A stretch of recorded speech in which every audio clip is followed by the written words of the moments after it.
Die finansiële adviseur by Everest Advisory Services, Dirk Grewee, is vanoggend weer hier en hy gaan bietjie met ons oor Wêreldgeldweek gesels. So welkom terug. Baie dankie, Elsa. Goed, Wêreldgeldweek. Wat presies is dit en waarom moet Suid-Afrikaners, jy weet, aandag hieraan gee? Ek gaan gou voordat ek daai vraag antwoord, dat ek gou vir jou 'n vraag vra. So ek gaan jou gou op die spot sit. As jy vandag vir die 20-jarige self van jy, Ja. vir jou een geldles kon leer, wat sou dit wees? Sure, dis nou so lank terug. Nee, ek dink ek sou gesê het om vroeër te begin spaar. Okay. So Wêreldgeldweek is 'n wêreldwye inisiatief wat finansiële geletterdheid onder jonger mense veral probeer bewerkstellig. Ek weet dit klink dalk nou 'n bietjie soos om te sê okay, hoorie, maar dit gaan nou net vir studente wees, maar Ja. finansiële geletterdheid het geen ouderdomsbeperking nie. So of jy nou 25 of 65 is, om te weet wanneer om te begroot, wanneer om te spaar of te belê, ek hou nie van die woord spaar nie, om te belê, jou eerste kar, daai finansiële konsepte is iets wat Suid-Afrikaners vandag al moet leer. So wat is een fout wat jonk en oud in vandag se tyd miskien op 'n gereelde basis maak? Ek dink dat ons onderskat klein bedrae. Meeste mense gaan vandag daar buite en sê maar ek sal begin wegsit en ek sal begin spaar wanneer ek meer verdien of wanneer ek genoeg geld het. Die realiteit is egter dat dat 'n finansiële geletterdheid of slegte gewoontes, meer geld los nie daai slegte gewoontes op nie. Dit vererger en vergroot dit actually eintlik 'n bietjie. Mense moet besef dat die besluite wat ek vandag maak, impakteer dit wat oor die langer termyn gebeur. En 'n ingeligte klein verskil oor 'n lang termyn maak 'n enorme impak. Nou jy is van mening dat die beste aftrede en beleggings vroeg begin. So hoekom sê jy is dit so belangrik? 2 woorde. Saamgestelde groei of saamgestelde rente. Ek is lekker prakties, so ek gaan dit verduidelik met 'n voorbeeld. Ek en jy soos ons hierso sit, is 25 jaar oud vandag. Okay? Hier is 'n finansiële adviseur wat by ons sit en hy sê vir ons, maak nou nie saak waarvoor ons spaar nie, maar hy sê vir ons dat ons moet aanhou spaar tot ons 65 jaar oud is. So dit maak nou nie saak wat die doel is nie.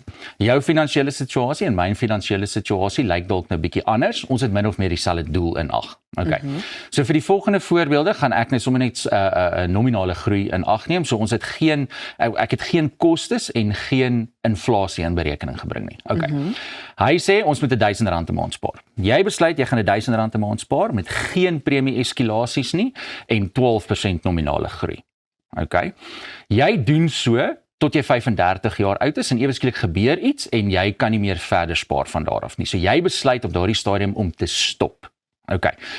So jy het R120,000 se kapitaal oor die laaste 10 jaar het jy ingesit en daai fondswaarde met die 12% groei is nou so ongeveer R230,000 werd. Ek is nou die ou wat ek nou gesê het wat nou besluit en sê hoorie maar daar's dinge in my lewe wat maak dat ek nou nie hierdie R1000 kan spaar nie. Ek sal dit doen sodra ek meer geld het. 10 jaar later besluit ek nou, jy besluit jy stop en jy dra nooit weer verder by tot jy 65 jaar oud is nie. Ek begin op daai R1000 'n maand. En ek het geen premie eskalasie nie, selfde groei. Ek hou aan vir die volgende 30 jaar tot ek 65 jaar oud is. So die kapitaal wat ek ingesit het, R360,000. Okay. Die verskil of die skok is nou die volgende. Dat jou fondswaarde op 65 is so ongeveer R4.2 miljoen. So jy het vir 10 jaar gespaar, opgehou en daai fondswaarde het net aangehou groei. Ek het op 35, 10 jaar later begin en ek het aangehou vir 30 jaar spaar. R360,000 ingesit, my fondswaarde R3.5 miljoen. Sure. Okay, so daar's omtrent so R700,000 verskil. Ja. Dan meeste mense wil hulle geld verdubbel. So hierdie is die volgende voorbeeld. Meeste mense wil geld verdubbel. So hierdie is 'n maklike ene. As ek geld wil verdubbel, weer nominale groei, so geen inflasie, geen kostes in berekening gebring nie, tussen 10.4 en 10.5% groei, gaan my geld verdubbel in 7 jaar. So as ek R100,000 insit, 100 word 200, 200 word 400, 400 word 800, en ek dink dit is dan nou duidelik om hier te begin besef dat uit die 2 voorbeelde uit is, jy weet, hoe langer daardie termyn aangaan, hoe langer daardie belegging lê, of jy weet, aanhou groei, dit is wanneer jy begin besef dat jy meer meer groei kry en vinniger groei kry as wat jy kan geld spaar. Ja. Ja. Sure, jy het dit nou vir ons baie mooi uiteengesit. Nou, baie afgetredenes gebruik 'n lewende anniteit. So, my vraag is, wat is die grootste risiko wat so iets inhou? So meeste mense daar buite het nie genoeg geld om af te tree nie. Okay, so die grootste fout wat hulle dan maak is om 'n groter aftrekkoers te hê. 8% en dit kan ongelukkig net nie byhou by die groei wat hulle kry nie. Meeste mense is nie bereid om, adviseurs is nie bereid om 'n risiko te vat op daardie kliënt se geld nie. Hy het 35 jaar lank gewerk daarvoor, so hy gaan nou 8% onttrek. Dit is ongelukkig te veel. Meer volhoubare aftrekpersentasie is so tussen 4 en 5%. Ek dink die goue reël hierso of die goue worteltjie hierso is eintlik om te sê, okay, hoorie, maar as ek diskresionêre fondse het, 'n diskresionêre belegging by iemand soos ons by Everest Wealth, gaan vir jou die beste kombinasie en geleentheid gee vir daardie geld om dan jou lewe lank te hou. So, as ons kykers vandag nou net een ding moet onthou, wat sal jy uitsonder? Begin waar jy is. Jy moet nou begin. Ek dink dat dit is baie belangrik om te besef dat jy het nie nodig om perfek te wees nie en jy het nie nodig om alles te weet nie, maar jy moet begin.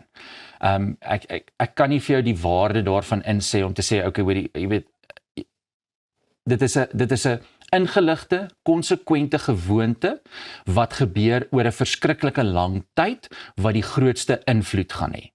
As ek daardie voorbeeld gebruik van nou die verdubbeling.